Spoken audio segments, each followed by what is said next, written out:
The Rolex 24 at Daytona is finally here, and with it, the start of the 2024 season. Last year, we saw the introduction of the brand new LMDH cars and some incredible racing that went right down to the checkered flag. This year, we'll see 3 brand new GTD cars take to the grid and so much more. Let's preview the Rolex 24 at Daytona.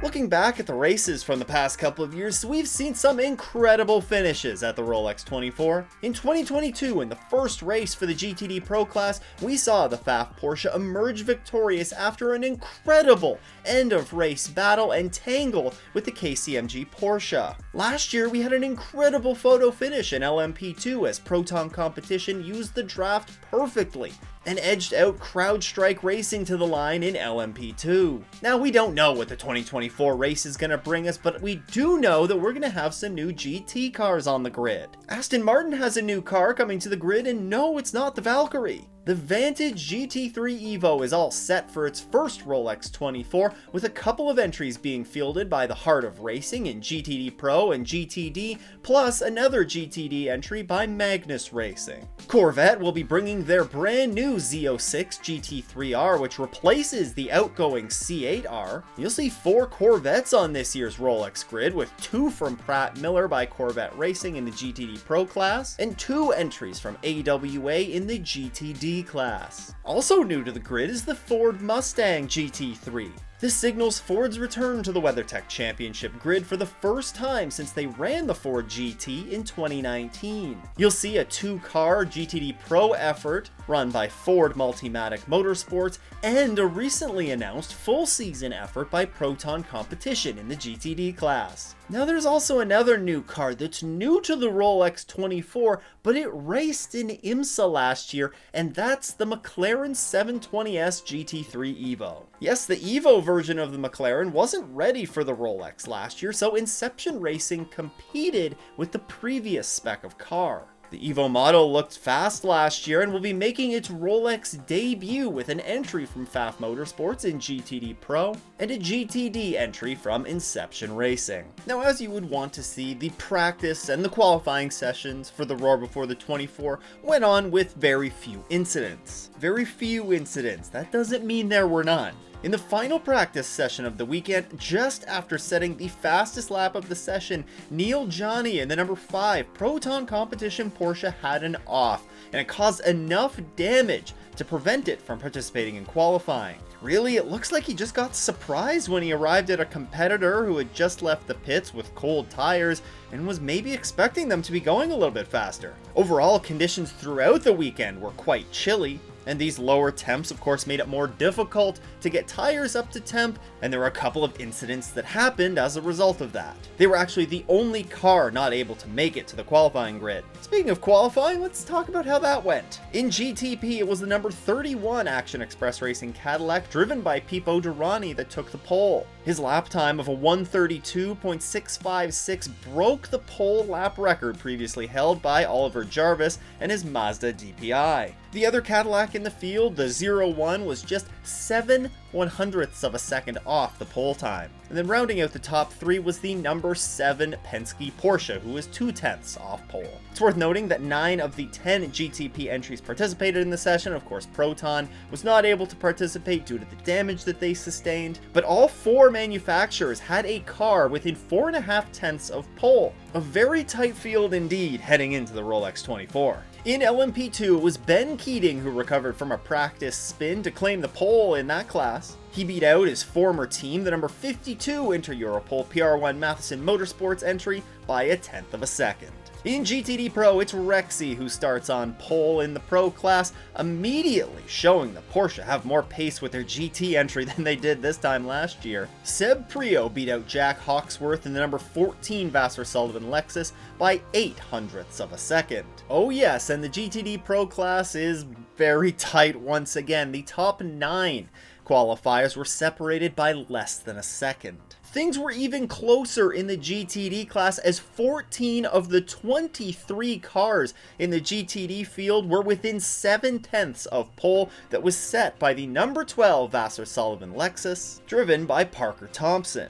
The Lexus beat out the number 86 MDK Porsche, and the only Acura in the class, the number 66 Gradient Racing entry, rounded out the top 3. Notably, there was a pretty sizable incident that took place right at the beginning of qualifying for the GT cars. At the beginning of the group session, David Brule had a spin on pit exit, likely caused by just cold tires. Again, those cold temperatures playing a big role here with another accident. And unfortunately, the spin caused quite a bit of damage to that car. In fact, according to dailysportscar.com's Stephen Kilby, the car is undergoing a full rebuild due to chassis damage that it sustained. Today's video is sponsored by P1 Web Development. If you're looking for a custom website for your business, or perhaps you're a team or driver that's looking for a professional way to present yourself to sponsors and fans, then look no further than P1 Web Development. Their team is passionate about racing. In fact, I met the owner at Watkins Glen,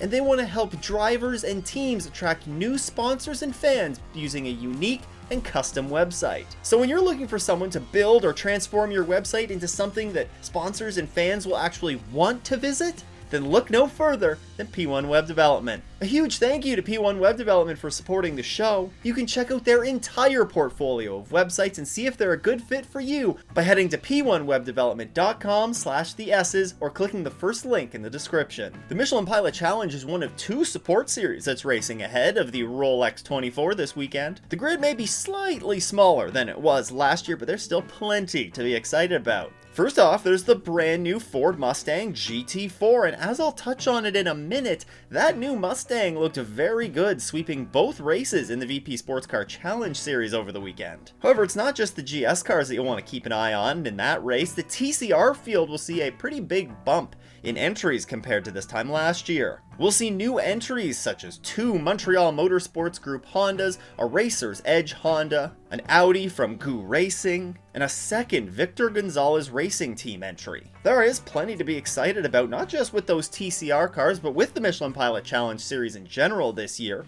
And you certainly won't want to miss their 4-hour season debut, the BMW Endurance Challenge, which goes on Friday. In the VP Sports Car Challenge races that took place last weekend at the Roar before the 24, it was Stephen Agakani and Luca Mars who swept the weekend's races there. Agakani won in his prototype debut, while Mars picked up the first wins for that new Mustang GT4. Both of those races will be posted up on IMSA's YouTube channel, probably following the Rolex 24, and that series returns to action March 11th and 12th at Sebring International Raceway. Honestly, the support series though that I'm probably looking forward to seeing most is the Wheelin' Mazda MX5 Cup. There we see 29 cars entered in the race, including 2022 champion Jared Thomas, runner-up in the championship a couple of years ago Connor Zilic, who he returns to race with many other very talented drivers. In fact, this series has produced some incredible racing in recent years, from an insane photo finish just a couple of years ago, to some really hard racing that we saw last year, including an incredible save. The racing is sure to be amazing, and you will not want to miss a moment of the action. Alright, let's have a look at the BOP for this year's Rolex. Now, all these numbers that I'm going to talk about were released before the Roar before the 24, and sometimes IMSA will tinker with these numbers a little bit in the week leading up to the Rolex 24, so keep an eye out for any updates that get released. And since there haven't been any races this season, I thought let's compare this year's BOP numbers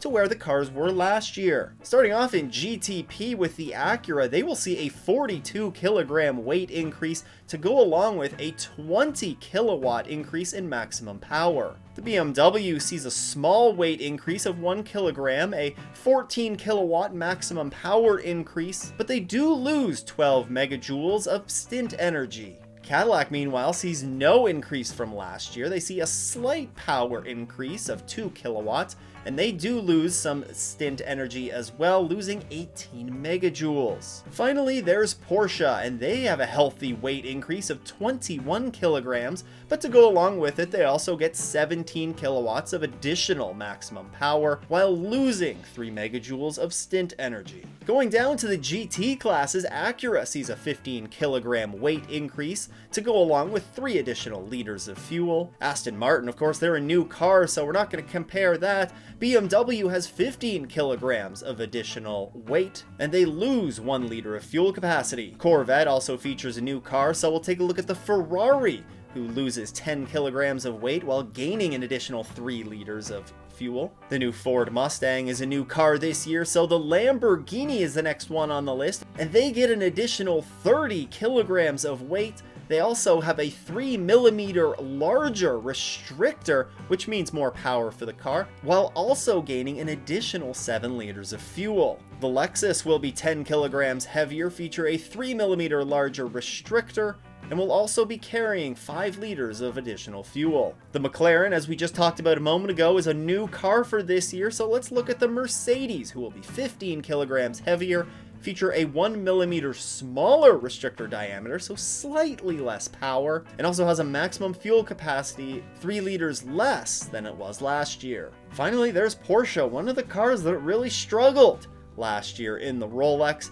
It will be 35 kilograms lighter, feature a 3mm larger restrictor diameter, and be able to carry 1 liter less of fuel than it did last year. Some big changes to that Porsche. Hopefully it gets them in the competitive window. The Rolex 24 at Daytona is a 24-hour sports car race in Daytona Beach, Florida that takes place at the famous Daytona International Speedway. Now when you think of Daytona, you probably think of the oval that NASCAR runs on. This race does not take place entirely on the oval though, and instead it uses the road course circuit that shares the high banked corners of the oval. Daytona International Speedway has a long history behind it, dating back to 1903, when racing took place on what is known as the world's most famous beach. The birthplace of speed, as it's sometimes referred to as, hosted speed trials until 1935, when stock car racing would begin. Over the years, NASCAR would be founded, and it would quickly be realized that they needed a permanent facility to host their races. On February 22nd, 1959, the World Center of Racing hosted the first Daytona 500,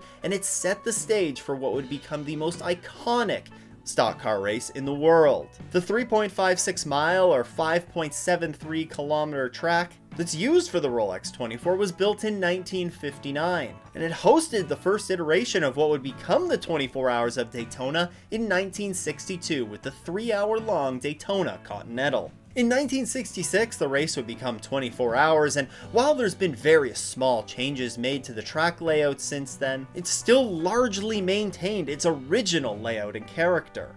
The unique layout features the flat infield portion with the high banked corners of the super speedway all sewn together with some tricky corners and a high-speed chicane. This unique combination gives you a track unlike any other in the world. This year we will see 59 cars take to the track for the Rolex 24, spread across 4 classes. GTP will feature 10 entries, an increase of 1 from last year. LMP2 sees 13 entries in class, an increase of 3. GTD Pro also sees 13 entries, that's an increase of 4 from last year. And GTD will feature 23 cars, which is actually a reduction of 1 car from the 24 we saw last year. 783 laps covering 4,485 kilometers or 2,787 miles were turned by the victorious number 60 Meyershank Racing entry of Tom Blomqvist, Colin Braun, Elio Castroneves, and Simon Pagenaud in 2023. It was controversial, but sure, they are the winners. Anyways, in LMP2 was the number 55 Proton Competition entry who edged out the 04 CrowdStrike Racing entry by a casual 16 1,000ths of a second.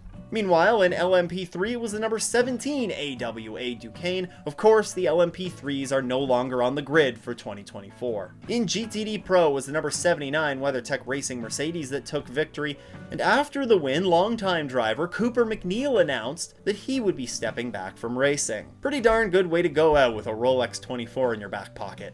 And in GTD, it was the number 27 Heart of Racing Aston Martin. Now, Daytona is a very quick track with lap times for the GTPs in and around the 1 minute and 35 second range, and that goes up to about the 1 minute 45 second range for the GTD class cars. There are some very good passing opportunities into turn 1, the International Horseshoes, and you might even see an opportune dive into the bus stop chicane. Now, with it being a 24-hour race, this race is of course run at night as well as during the day. To help with the running at night, there are floodlights around the track. They're turned down to about 20% of their maximum brightness so that drivers still have to rely on the headlights on their car for much of their visibility. Thankfully, the weather for the Rolex 24 will be warmer than it was for the Roar before the 24. A small chance of showers during the race, with temperatures on Saturday expected around 80 degrees Fahrenheit or about 27 Celsius, and with temps being slightly lower for the Sunday finale. Meanwhile, the nighttime running should stay in the mid-60s Fahrenheit or the high teens Celsius, but for any and all weather updates, I highly recommend you stay locked in to Racecast Weather on X. There's a link for that in the description. I will also be at the track, and I'm looking to do a meetup with some fans. If you're going to be at the track on Friday, then keep your eyes locked on the Off in the S's Twitter or X account, as well as on the YouTube community tab for details on that. Alright, I'm going to tell you who I'm picking to win this year's Rolex 24, and starting off in GTP, I'm going with the number 31 Action Express Racing Cadillac. Cadillac as a whole were really strong in this race last year. They led a lot of laps with the 0-1, and while the Acuras really rose up and were strong towards the end of that race, I think that Cadillac rebounds well this year and take the victory. Plus, the 31 this year added Tom Blomqvist to their lineup, who was last year's race winner, and arguably the strongest driver in that car, so definitely keep an eye out for the number 31. In LMP2, I'm going with the number 2 United Autosports entry of Ben Keating, Nico Pino, Ben Hanley, and Pato O'Ward. Oh man, this is a strong lineup and a very strong team. And this year, Ben Keating adds another one to his collection. Of course, there's no LMP3 class on the grid this year, so let's go to the GTD Pro class, and you can call me a homer all you want, but I'm rolling with the Pfaff Motorsports McLaren. The team may be with a new manufacturer, but I think they hit the ground running. Inception showed some great pace with the car last year, and I think Pfaff finds the pace and finds the top step of the podium. In GTD, I'm going to go with back-to-back victories for the number 27 Heart of Racing Aston Martin. Sure, it's not the same car that they're running with last year with the introduction of the Aston Martin Vantage GT3 Evo, but just look at this roster of drivers. You have Romain DeAngelis, who has emerged as a cornerstone for that team. You combine that with 2023 ELMS champ Zachary Robichon and Aston Martin factory star Marco Sorensen, and you have a 1-2-3 punch that's going to be very difficult to beat. Give me Heart of Racing for back-to-back GTD victories. Who are your picks though? Let me know down in the comments. There's more racing going on than just the 24 hours this weekend. The Mazda MX5 Cup is also there, and their first race will go on Thursday. It all gets underway at 4:10 p.m. Eastern Time. You can catch that on IMSA TV. Friday's a big day with the second race for the Mazda MX5 Cup going at 10:10 a.m. Eastern Time. You can also watch that on IMSA TV. And it's followed up by the 4-hour-long BMW M Endurance Challenge for, of course, the Michelin Pilot Challenge series, and that gets underway at 1:40 p.m. Eastern Time on IMSA TV and Peacock. Of course, the weekend is rounded up with the 24 Hours of Daytona. That all gets underway 1:30 Eastern Time, and you can catch the start of that race on NBC, or you can catch the entirety of the race on Peacock or on IMSA TV. The off-season is finally over, and the 2024 season is about to begin. Whether you're a new fan to IMSA or you just need a refresher, make sure to check out this video on everything you need to know about IMSA. Big shout out to all of the Patreon supporters. If you too want to support the show, you can head to patreon.com/offintheS's. Once again though, thanks for tuning in. I hope everyone has a great race weekend. It doesn't go off in the S's.